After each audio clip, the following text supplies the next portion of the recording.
Shalom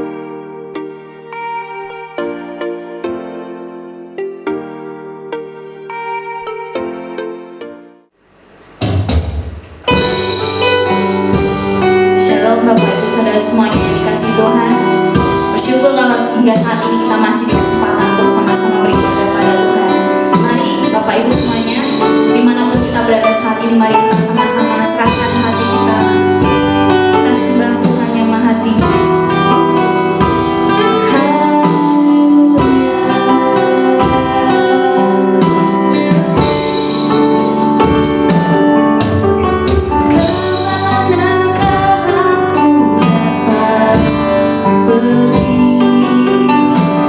Bye.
boleh dibawa oleh-Mu untuk semakin mengenal-Mu Tuhan. Kau Allah yang luar biasa, Kau Allah yang dahsyat Tuhan. Tidak ada Allah yang seperti Engkau Tuhan, yang begitu mengasihi kami, yang begitu cinta pada setiap kami Tuhan. Terima kasih Tuhan. Kalau saat ini kami boleh ada itu semuanya karena kasih anugerah dari-Mu Tuhan. Kalau kami bisa ada di tempat ini Tuhan bersama-sama menyembah-Mu, itu semuanya hanya karena karya-Mu Tuhan dalam hidup kami. Dan saat ini Tuhan kami mau serahkan setiap hidup kami dalam kuasa-Mu Tuhan. Kami memberikan yang terbaik buat Engkau Tuhan. Setiap pujian penyembahan, setiap hidup kami Tuhan, apapun yang kami kerjakan Tuhan, kami mau mengerjakan semuanya hanya untuk kemuliaan nama-Mu Tuhan. Haleluya Yesus, haleluya Yesus. Segala kemuliaan bagi-Mu Tuhan.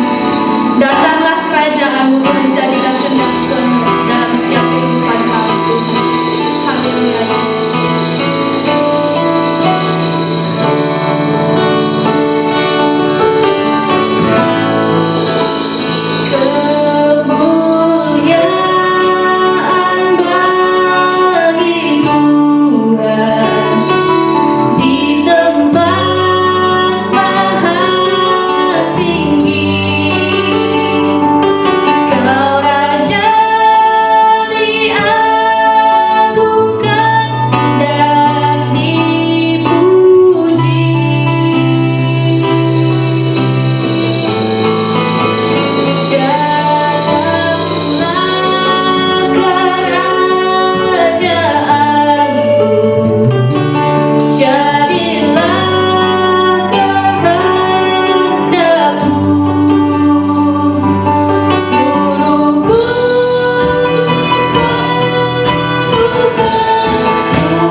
Baik, kita akan berdoa. Bapa, di dalam nama Yesus, pagi pagi hari ini kami datang kepadamu, kami bersyukur buat kasih setiamu. Kami bersyukur buat anugerah-Mu yang besar, pemeliharaanmu, bahkan kuat kuasa-Mu yang menyatakan kepada kami, sehingga sampai detik ini Bapak, kami merasakan pertolongan-Mu yang begitu luar biasa atas kami. Terima kasih Bapak. Sebentar kami akan mendengar firman-Mu. Mari Tuhan-Ku berbicara. Mari Bapak, Engkau akan ada di tengah-tengah kami, mengurapi dan menjamah kepada kami. Bahkan Engkau Tuhan yang senantiasa membuka setiap jalan dan pintu berkat buat kami. Terima kasih Bapak, kami berdoa dan kami menyerahkan kebenaran firman-Mu pada pagi hari ini ke dalam tangan kuasa-Mu. Hati kami melekat kepada-Mu Tuhan. Biarlah hidup kami selalu Tuhan mencari akan wajah-Mu, dan kami terus dan terus Tuhan akan dekat kepada-Mu. Di dalam nama Yesus kami siap mendengarkan firman-Mu pada pagi hari. Dalam nama-Mu Bapa kami berdoa. Haleluya. Amin. Ya, shalom Bapak Saudara. Pagi hari ini kami bersyukur buat kasih setia Tuhan yang begitu luar biasa. Bahkan pertolongannya yang tidak pernah berhenti dalam kehidupan kita, terus dan terus mengalir. Ya, bahkan kita dipelihara oleh Tuhan, kita dijagai dan kita senantiasa dilindungi. Nah saudara, pada pagi hari ini kami akan bawakan satu tema, yaitu membangun keintiman dengan Tuhan. Nah, membangun keintiman dengan Tuhan. Nah saudara, kita percaya bahwa hari-hari ini saudara, kita sangat ditakutkan dengan keadaan. Bahkan kita sedang disibukkan dengan yang namanya wabah. Kita sedang ditakutkan dengan yang namanya keadaan yang begitu mencekam hari-hari ini, oleh karena yaitu virus COVID-19 yang sampai hari ini belum selesai saudara. Dan akan hampir 2 tahun ya bersama dan selalu mewarnai dalam kehidupan kita. Bahkan tidak jarang di antara kita yang mengalami ketakutan dan kekhawatiran yang begitu besar. Nah saudara kekasih, untuk itu maka saya katakan kepada saudara pada pagi hari ini bahwa yuk kita membangun keintiman kita bersama dengan Tuhan.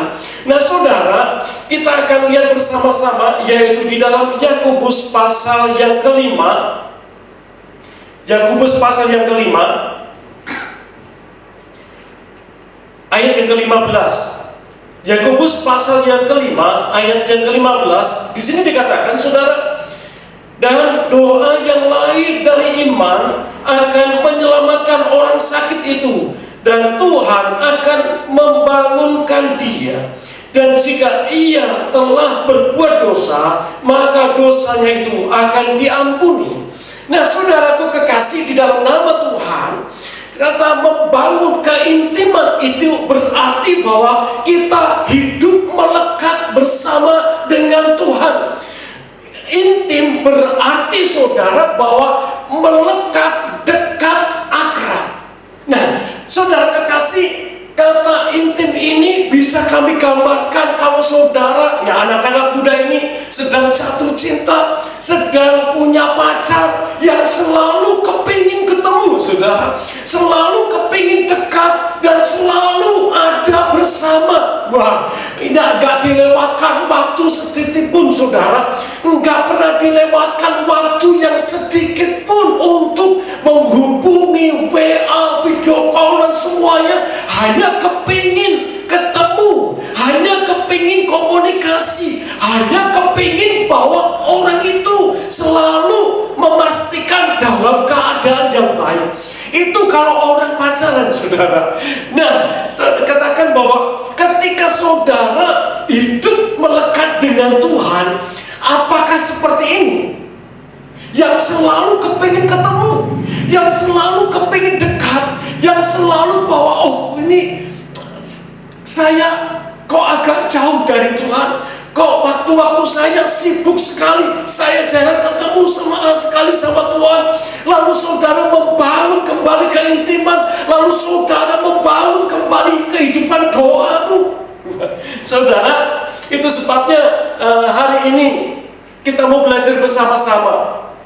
Kita mau belajar keintiman kita kepada Tuhan.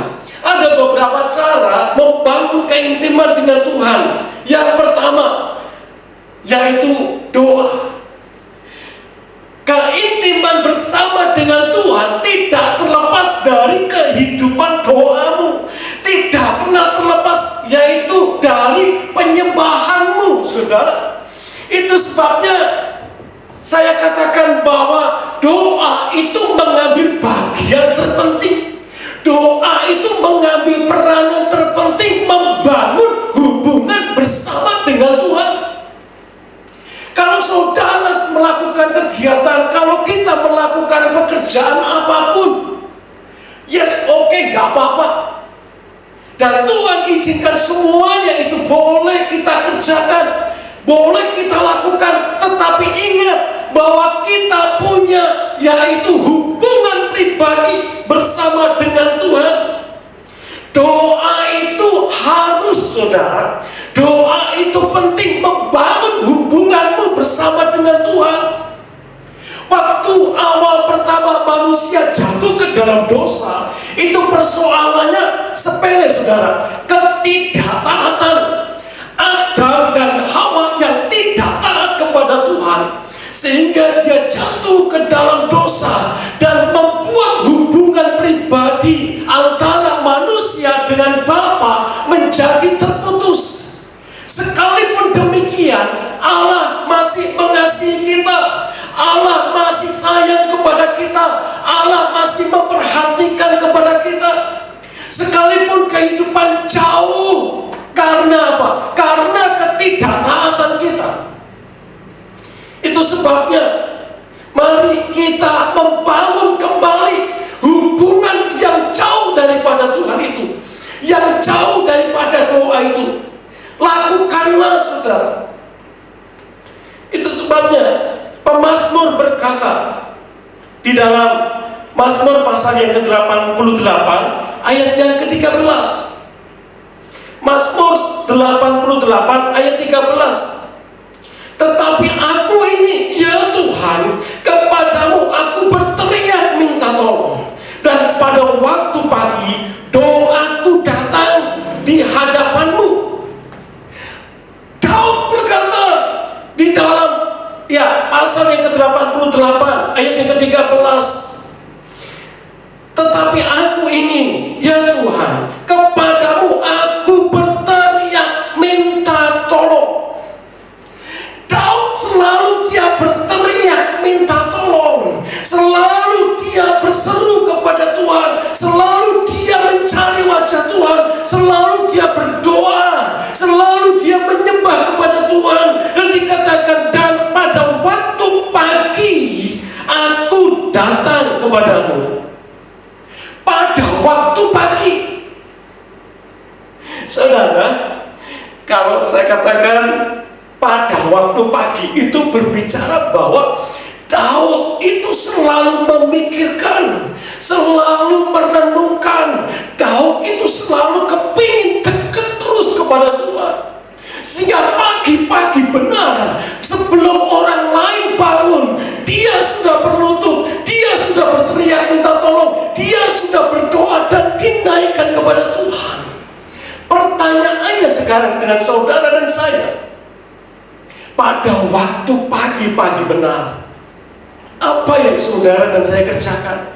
Pada waktu pagi-pagi benar, apakah saudara membangunkan fajar itu, lalu saudara berteriak kepada Tuhan, lalu saudara berdoa kepada Tuhan, lalu saudara memuji dan menyembah kepada Tuhan? Ataukah melakukan pekerjaan yang lain sekalipun saudara bangun pagi-pagi? Tidak ingat lagi, tidak lagi membangun hubungan yang intim bersama dengan Tuhan, karena sibuk, karena pekerjaan yang banyak, karena persoalan dan sebagainya, sehingga menjauhkan hidupmu daripada Tuhan. Saya katakan pada pagi hari ini, sekarang bangun dengan doamu, bangun keintimanmu bersama dengan Tuhan. Kalau saudara kepingin selamat, bangun keintiman dengan Tuhan. Ada banyak orang yang di luar sana mengalami ketakutan. Ada banyak di luar sana mereka yang stres. Ada banyak di luar sana mereka yang mengalami depresi yang besar.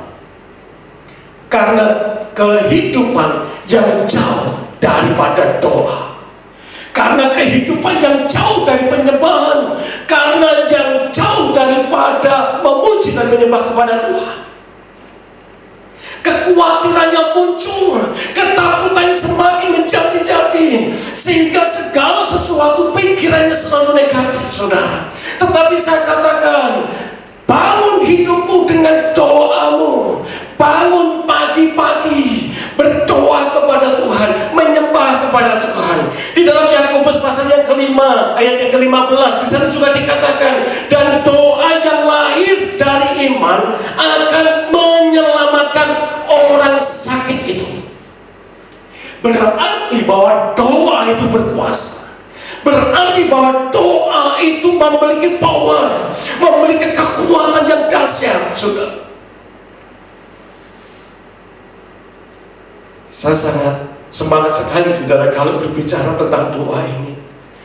Sebab komunikasi kita, hubungan pribadi kita bersama dengan Tuhan itu hanya melalui doa, hanya melalui penyembahan kita. Itu sebabnya Yakobus pernah berkata bahwa dan doa yang lahir dari iman, garis bawahi saudara, doa yang lahir dari iman. Jadi ini penting. Saudara berdoa tetapi gak punya iman, sia-sia. Saudara berdoa seharian penuh tetapi khawatir, tetapi cemas, tetapi gak percaya, sia-sia doamu. Tetapi di sini dikatakan doa yang lahir dari iman itu akan menyembuhkan penyakit kita, akan membawa kesembuhan, akan membawa pemulihan, akan membawa dampak yang besar. Nah, itu sebabnya doa yang lahir dari iman akan menyelamatkan orang sakit itu, dan Tuhan akan membangunkan dia, dan jika ia telah berbuat dosa, maka dosanya itu akan diampuni. Dengan yakin, dengan teguh, dengan iman yang kuat, maka sakit penyakit kita disembuhkan. Lalu yang kedua, doa yang yakin dan benar-benar dengan iman, maka dosamu diampuni. Ini penting, Bapak Ibu. Pak, saya katakan kepada bapak-bapak atau kepada ibu-ibu, kalau kita punya iman yang sebesar biji sesawi saja, kita bisa memindahkan gunung itu ke dalam laut. Itu iman hanya sebesar biji sesawi. Kalau iman saudara sebesar wongge, beton saudara, saudara bisa memindahkan semuanya. Sebesar biji sesawi saja saudara bisa memindahkan gunung itu. Itu doa yang luar biasa. Itu perkataan iman. Itu perkataan iman yang besar yang kita kerjakan, yaitu penyakitmu sembuh. Katakan dalam nama Yesus, hari ini saya sembuh. Katakan dalam nama Yesus, hari ini penyakitku diangkat Tuhan. Katakan dengan iman, hari ini rumah tanggaku dipulihkan Tuhan. Katakan dengan iman, kalau hari ini Tuhan berkati. Katakan dengan iman. Kalau saudara sungguh-sungguh berdoa, maka sukses, maka keberhasilan akan ada dan akan jadi bagian anak-anakmu dan keturunanmu. Nah, itu poin yang pertama, saudara. Dengan doa, membangun keintiman bersama dengan Tuhan harus melalui doa. Lalu yang kedua, perbaiki hubunganmu. Perbaiki hubunganmu dengan Tuhan. Kalau saudara mungkin jatuh dalam dosa, kalau mungkin kita pernah meninggalkan Tuhan, kalau kita pernah mengkhianati Tuhan seperti Petrus mengkhianati Tuhan Yesus, saudara perbaiki hubunganmu bersama dengan Tuhan. Seperti tadi saya katakan, kalau orang lagi pacaran, kalau orang lagi punya PDKT, pendekatan, selalu bahwa dia tahu apa yang dimau oleh pasangan, yang dimau oleh pacarnya. Wah, pacarku itu sukanya jajan bakso. Wah, karena hubungan lagi nggak baik, coba deh tak telepon, tak jak beli bakso. Wah, saudara, selalu yang dipikirkan adalah pemulihan supaya pacarnya itu enggak marah, supaya enggak diputus, supaya enggak ditinggalkan. Lalu berbagai cara dia harus melakukannya. Belum ulang tahun, wes dipikir, saudara, kado apa ya yang paling cocok buat pacar saya. Orang itu kalau lagi senang ataupun lagi bermasalah dengan pacar, selalu itu dipikir dan dipikir terus. Piye carane membangun kembali hubungannya supaya menjadi baik. Gimana caranya supaya pacarku tidak marah? Gimana supaya hubunganku kembali baik dan jalan seperti dulu? Apakah saudara dan saya pernah berpikir bagaimana supaya aku layak di hadapan Tuhan? Apakah aku ini sudah benar atau belum? Apakah yang kami lakukan di hadapan Tuhan itu sudah sesuai atau belum? Enggak pernah berpikir ke sana.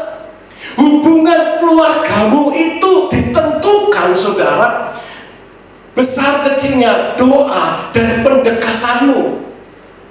Hubungan suami istri, hubungan antara orang tua dan anak itu selalu, saudara, ya dihubungkan, ya ditentukan oleh karena komunikasimu. Membangun kembali hubungan yang baik. Kalau mungkin hari-hari hubungan orang tua dan anak ya tidak baik, percekcokan selalu ada, salah paham mungkin selalu ada, hubungan itu akan retak kalau tidak ada yang ngalah, kalau tidak ada yang memulai terlebih dahulu, akan retak, saudara, akan jauh, saudara.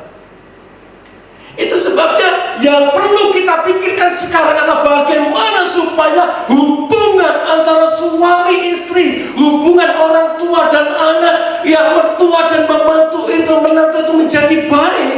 Yuk kita pikirkan bagaimana caranya mengalah, menghubungi terlebih dahulu, meminta maaf. Itu yang terjadi kalau hubungan antara manusia.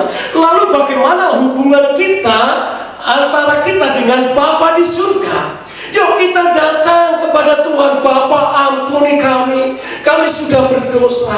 Bapa, ampuni aku. Selama ini aku sudah tinggalkan Bapa. Selama ini aku sudah sibuk dengan keadaanku, dengan pekerjaanku. Tuhan, ampuni aku. Itu yang terbaik. Datang berlutut, minta ampun, membangun kembali hubungan yang dulu retak kepada Bapa. Mungkin kita jatuh berkali-kali, mungkin kita sudah tidak layak lagi menurut pandangan kita di hadapan Tuhan, saudara.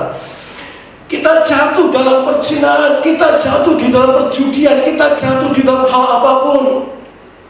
Lalu kita takut, lalu kita nggak berani ke gereja, lalu saudara nggak berani berdoa karena apa? Karena saya sudah berdosa.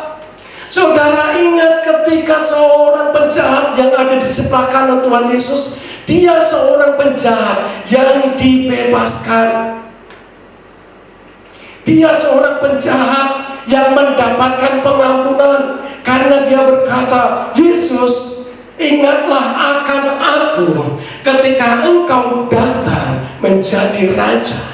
Lalu Yesus berkata, hari ini juga engkau dan aku akan ada bersama di Firdaus. Dia dibebaskan dari tuduhan dosanya. Dia dibebaskan dari kesalahannya, dari dosa-dosanya. Mungkin karena di dunia dia mengalami banyak hal.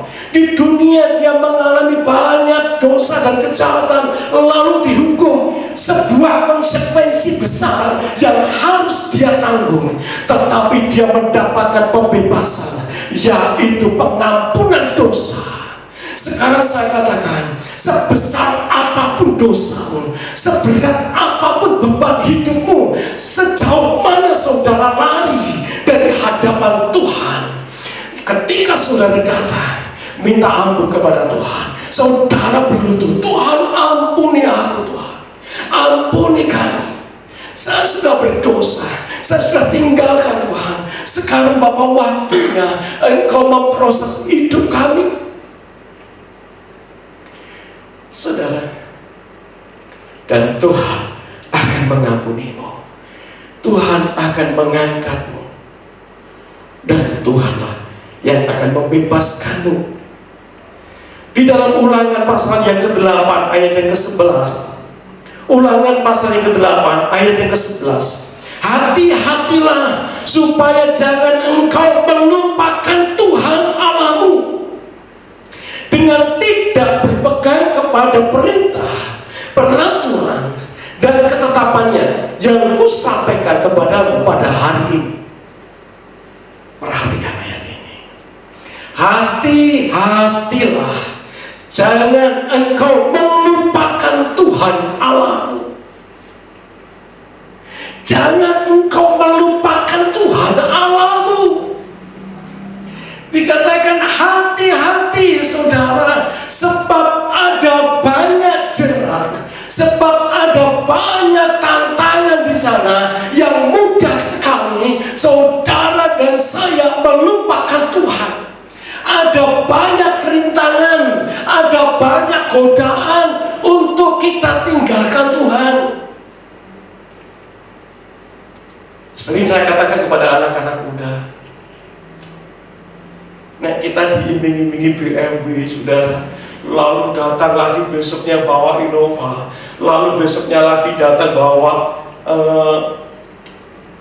apapun ya, apa Pajero atau apapun saudara. Wah, lalu kita tergiur, waduh ya, lalu kita disuruh pindah kepercayaan, manut aja saudara, padahal itu mobil rental.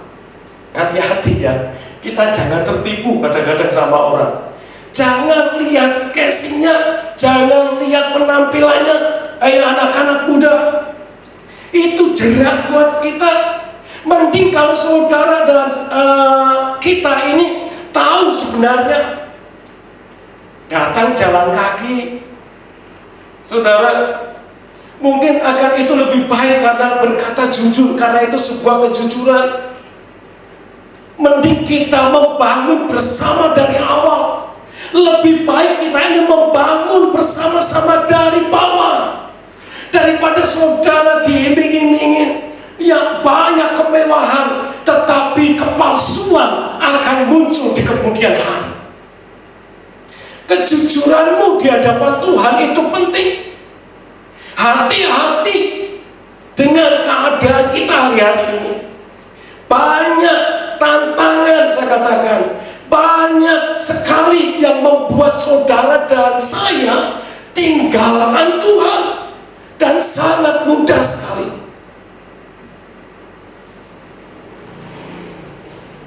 Itu sebabnya dikatakan di dalam Ulangan pasal ke-8 ayat ke-11 tadi, hati-hatilah supaya jangan engkau melupakan Tuhan Allahmu dengan tidak berpegang pada perintah, peraturan, ketetapannya yang kusampaikan kepadamu pada hari ini.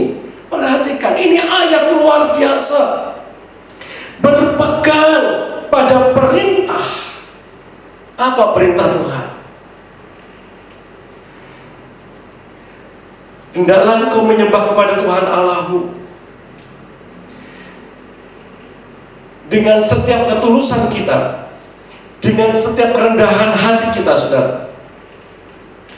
Maka Allah akan memperhatikan setiap kerinduanmu. Bahkan hubungan yang dahulu itu retak, Tuhan pulihkan. Tuhan pulihkan. Allah sedang berkarya begitu luar biasa kepada saudara dan saya. Allah membangun kembali hubungan antara manusia dan dengan memberikan anaknya yang tunggal, yaitu Tuhan Yesus Kristus. Yang saudara dan saya salibkan itu bukan dengan paku, bukan dengan cemeti, bukan dengan pukulan, bukan dengan apapun, tetapi dengan perbuatan kita, dengan sikap kita yang selalu mendukakan hatinya Tuhan. Mungkin saudara tidak berteriak, salibkan dia, salibkan dia. Mungkin saudara pada saat ini tidak memukuli, tidak ikut menyalibkan, tetapi dengan perbuatanmu, tetapi dengan perbuatan kita, perkataan kita, sikap kita itu yang selalu menyalibkan Tuhan. Itulah yang saya katakan kepada saudara, berpeganglah kepada perintah, peraturan, dan ketetapan. Itu poin yang kedua, saudara. Ingat, perbaiki hubunganmu dengan Tuhan. Kalau hari-hari ini saudara, hubunganmu bersama dengan Tuhan itu terlalu jauh, karena kita terlalu sibuk, karena kita terlalu memikirkan hal-hal yang duniawi saja. Perbaiki sekarang. Masih ada kesempatan buat kita. Masih ada kesempatan untuk kita ini memperbaiki hubungan kita bersama dengan Tuhan. Lalu poin yang ketiga dikatakan, fokus kepada keintiman. Fokus kepada keintiman bersama dengan Tuhan. Jika kita dikatakan agar hubungan kita ini tetap intim dengan Tuhan, maka kita harus fokus kepada Allah dan tidak kepada yang lain. Fokus kepada janjinya Tuhan, fokus kepada perintahnya Tuhan, fokus kepada keintimanmu. Seperti tadi dikatakan, Daud itu bangun pagi-pagi, dia menyembah kepada Tuhan, dia berteriak kepada Tuhan, dia fokus kepada Allah. Kalau saudara perhatikan, di bulan Desember ataupun November, saudara perhatikan, di layar televisi pasti ada beberapa yang meramalkan tahun sekian Tuhan Yesus akan datang. Tahun sekian Indonesia akan mengalami seperti ini. Tahun depan Indonesia akan mengalami banyak musibah, ada banyak penumpahan darah, ada banyak orang yang seperti ini. Pastikan. Perhatikan. Antara November dan Desember ada banyak ramalan-ramalan tahun yang akan datang. Lalu kita goyah. Lalu kita datang kepada peramal untuk meramalkan nasib kita. Pak, tahun depan itu nasib saya gimana ya Pak? Pak, tahun depan itu bisnis saya bagaimana ya Pak? Tanya bukan kepada Tuhan, tetapi tanya kepada peramal, kepada orang pintar. Padahal sebenarnya saudara jauh lebih pintar daripada orang pintar, saudara. Tetapi kadang-kadang kita menjadi bodoh. Harusnya kita fokus kepada Tuhan. Jangan percaya dengan peramal-ramalan. Jangan percaya dengan apapun yang dikatakan tentang hari esok, tentang Indonesia, tentang orang-orang Kristen, tentang orang-orang percaya yang akan seperti ini, akan seperti ini. Saudara, fokuslah kepada Tuhan. Apapun yang terjadi, semua dalam rencana Tuhan. Kalau saudara tetap percaya kepada Tuhan, saudara akan diluputkan dari setiap mara bahaya. Kalaupun itu yang terjadi pada diri kita, pasti ada rencana Tuhan yang terbaik buat saudara dan saya. Pengkhotbah pasal yang ke-8 ayat yang ke-16 berkata demikian, ketika aku memberi perhatianku untuk memahami hikmat dan melihat kegiatan yang dilakukan orang di dunia tanpa mengantuk siang dan malam, dia tidak tahu tentang hikmat. Ketika aku memberikan perhatianku untuk memahami hikmat, pengkhotbah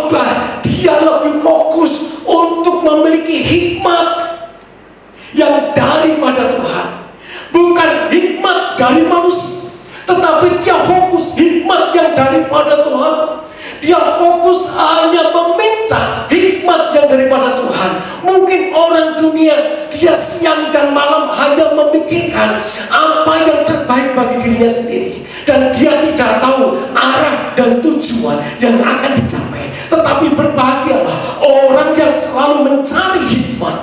Dia akan mendapatkan sesuatu terbaik yang Tuhan kasih kepada dia. Pengkhotbah yang berani berkata demikian, orang benar yang bersih akan mendapatkan hikmat yang luar biasa. Ketika aku memberi perhatianku untuk memahami hikmat dan melihat kegiatan yang dilakukan orang di dunia tanpa mengantuk siang dan malam, tetapi pengkhotbah dia lebih mencari hikmat daripada sibuk dengan keadaan dunia. Dia hanya memperhatikan orang-orang yang lalu lalang, orang-orang yang sibuk tetapi tidak punya hikmat. Akan lebih baik kalau saudara duduk diam, tanya sama Tuhan, apa yang akan Tuhan kerjakan, apa yang harus saudara lakukan. Tanya dulu sama Tuhan. Miliki hikmat. Ojo gerusak-gerusuk. Jangan kemerungsung, saudara. Jangan kemerungsung. Tenang. Tanya sama Tuhan. Jadilah tenang, supaya kamu bisa berdoa, supaya kita dapat berdoa. Nek saudara nggak tenang, nek saudara bingung, nek saudara panik, dari mana kita bisa berdoa? Dari mana kita bisa mendapatkan jawaban Tuhan? Saudara harus tenang, jangan takut, jangan khawatir, saudara. Ya, karena orang yang khawatir, karena orang yang cemas, karena orang yang bingung, dia tidak akan fokus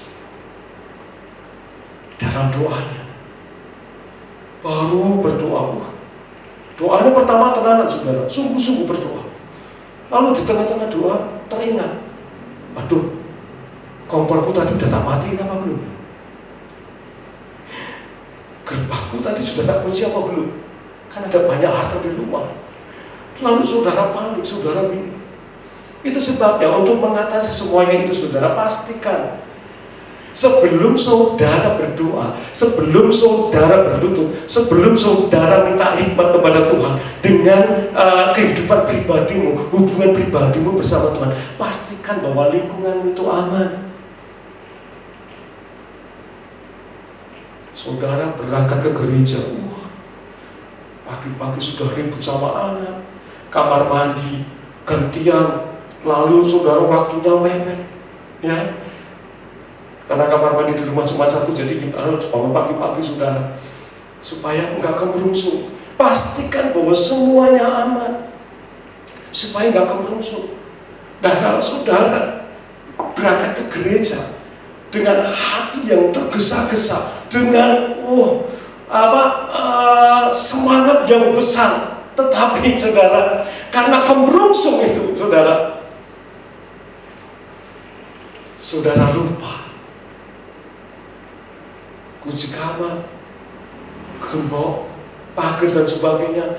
Lalu saudara duduk di gereja, pikirannya kemana-mana. Nah, pastikan jangan saudara tergesa-gesa, jangan panik, tenang dulu. Pastikan bahwa apa yang saudara kerjakan akan menyenangkan hati Tuhan dan aman semuanya.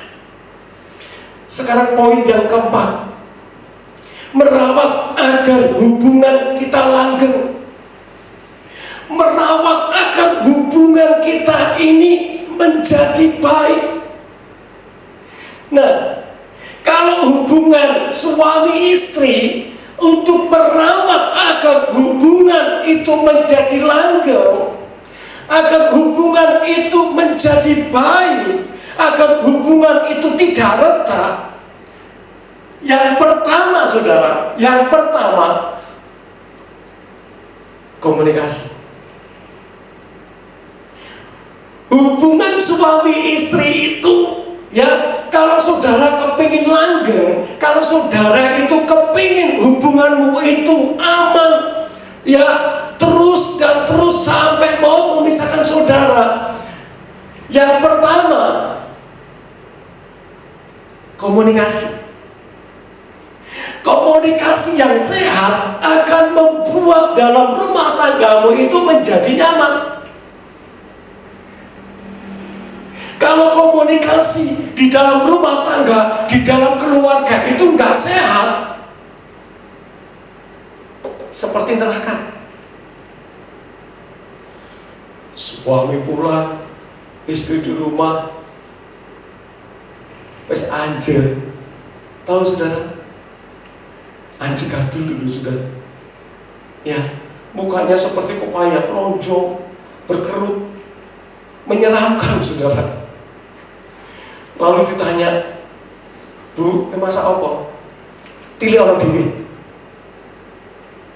Aku digawe ketah, gawe orang dewi. Saudara, komunikasi ini akan menentukan hubunganmu. Komunikasi yang gak sehat ini akan menentukan sejauh mana saudara akan melangkah bersama.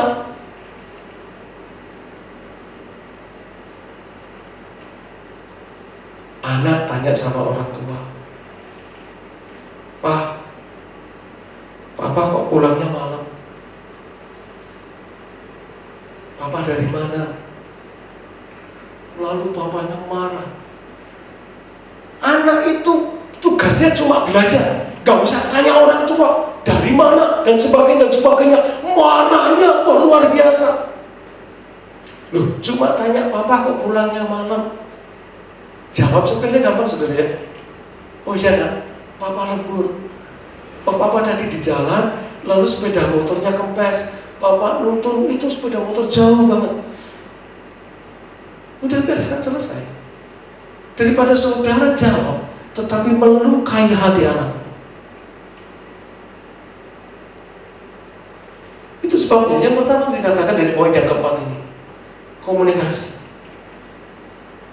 Komunikasi itu menentukan hubunganmu di dalam rumah tangga. Komunikasimu saudara, itu yang merawat saudara kelanggengan hubunganmu. Nah demikian juga hubunganmu bersama dengan Tuhan, perawatan saudara. Dengan apa? Komunikasimu itu ya, tadi doa itu saudara. Yang penyembahanmu itu rawatan saudara, tiap hari. Ojo mung nek selotok saudara. Ojo mung nek nganggur. Jadi waktu untuk Tuhan itu mau diselep-selep ketok, enggak menjadi prioritas dalam hidup kita. Apa kuncinya? Supaya saudara, hubungan saudara menjadi langgeng. Mungkin dalam suami istri, give hadiah. Ya, hadiah yang saudara berikan, mungkin kepada suami atau kepada istri, nggak perlu mahal, nggak perlu yang bermerek, dan itu akan menunjukkan bahwa perhatianmu kepada pasanganmu itu akan menjadi luar biasa. Ulang tahun itu seorang ucapkan selamat, boro-boro kasih hadiah, cuma gak ada apa-apa, dan pasangan akan berpikir, jadi saya ngaraku porato. Nek saya kok ya ada perhatian babar belas saudara, nggak ada perhatian sama sekali. Ya, hadiah, give, berikan itu kepada pasanganmu. Minimal saudara, ya yang sudah suami istri, ciumlah pasanganmu. Nggak tabu saudara mencium suami atau mencium istri di depan anak-anak, itu nggak tabu. Supaya mereka juga belajar cara mengasihi kepada orang tua. Pertanyaannya, Terakhir kapan saudara katakan kepada istrimu I love you? Kepada pasanganmu I love you? Kapan saudara? Wah, wis lali Pak. Jangan deh nong kayak waktu aku pacaran kayak aku bilang. Baru pas kecekal, ya wis, nggak pernah lagi. Saudara, ini penting buat kita. Pelayanmu, kasih sayangmu, itu akan menentukan hubunganmu. Sampai sejauh mana saudara akan berjalan. Jangan biarkan suami berjalan sendiri. Jangan biarkan istri sibuk dengan keadaan sendiri. Dan saudara masing-masing sibuk dengan keadaan saudara. Dan anakmu sibuk dengan jajannya sendiri. Oh saudara, bawa kemana rumah tangga?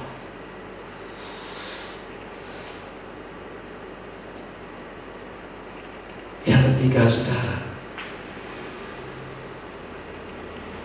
yaitu berikan perhatianmu. Berikan perhatianmu kepada pasanganmu. Cuma diperhatiin aja loh saudara. Suami itu sudah senang. Cuma diingetin aja saudara, itu istri udah senang loh. Nggak perlu yang muluk-muluk. Ketika suami kerja, di WA, Pak, jangan lupa makan ya. Itu suami tuh, wah semangat saudara, wah istri perhatian.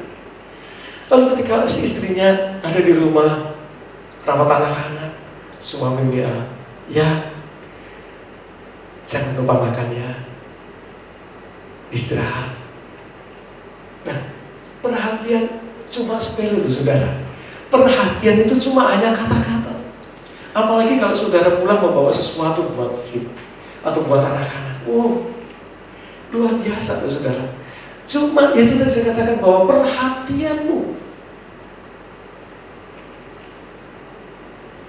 Bagaimana perhatian kita kepada Tuhan sekarang? Ini pertanyaan saudara. Bagaimana perhatianmu sekarang kepada Tuhan?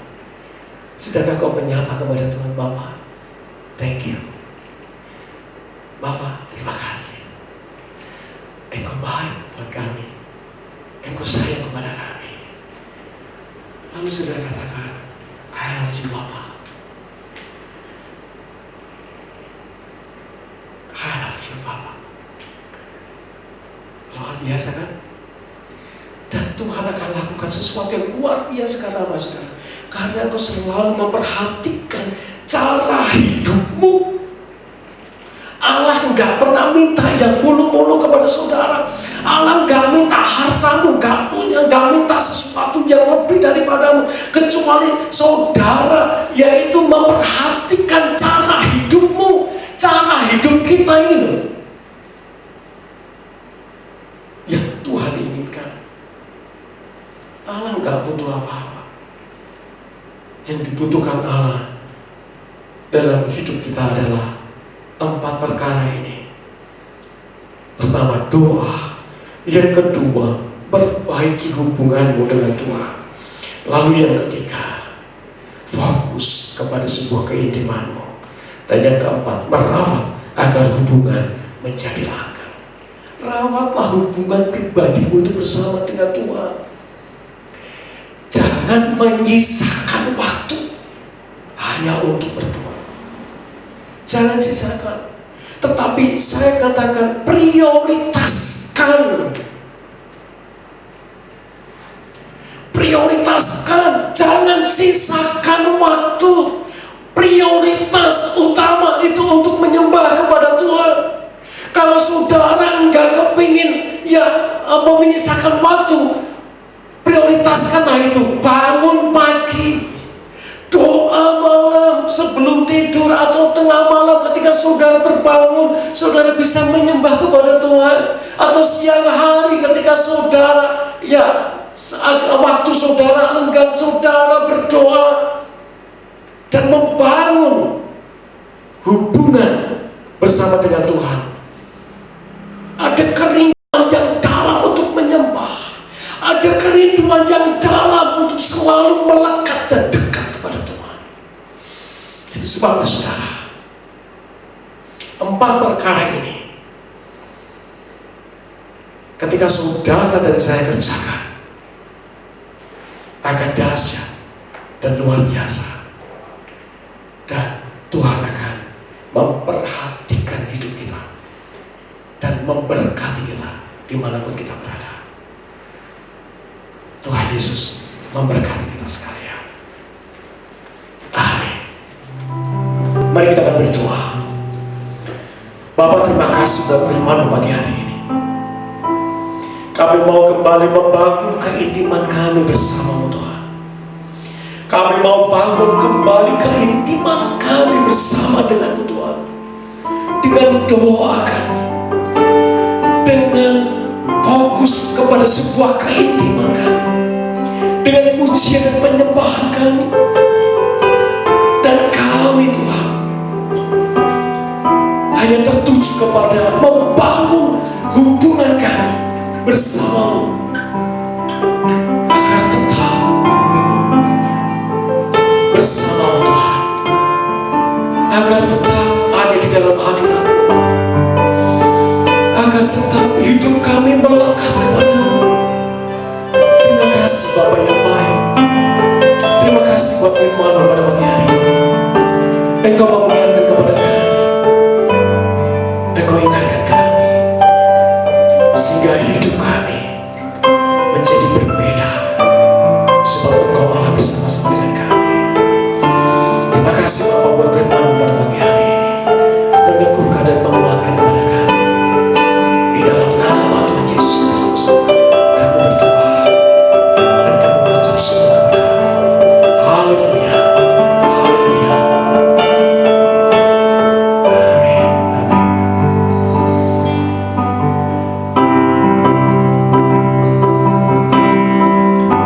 Kita akan tutup ibadah kita pada pagi hari ini. Kita akan satu pujian.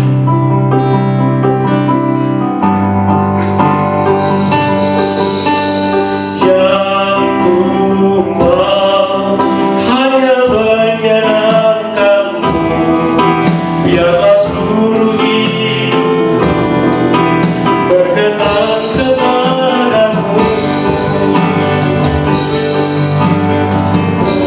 Bukan emas, perak bahkan permata, namun Kau segalanya yang terbaik di dalam hidupku.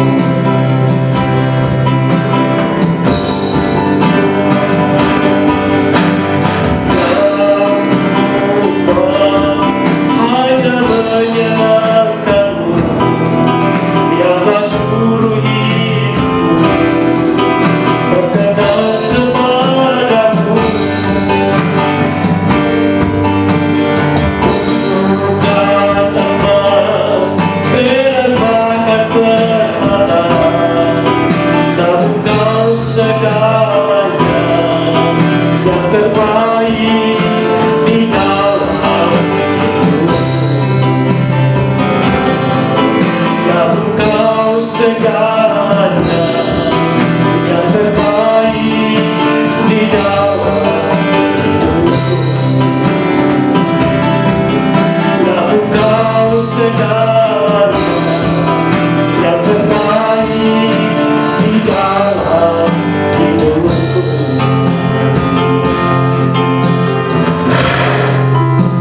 Ya.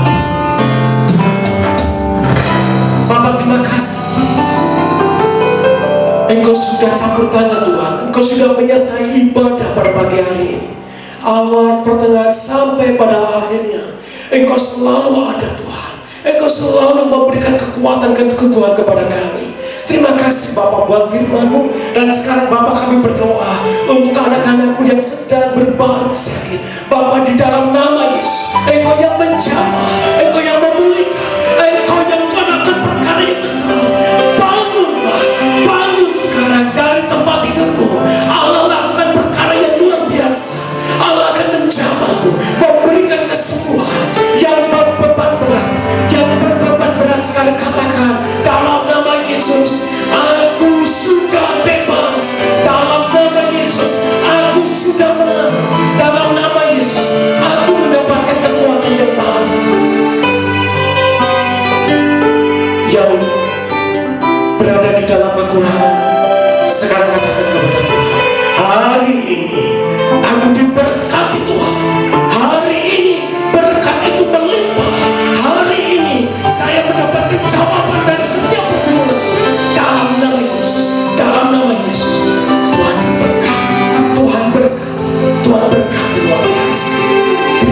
Bapa yang baik. Terima kasih Engkau selalu ada dan selalu menolong kepada kami. Angkat tanganmu dan terima berkat daripada Tuhan.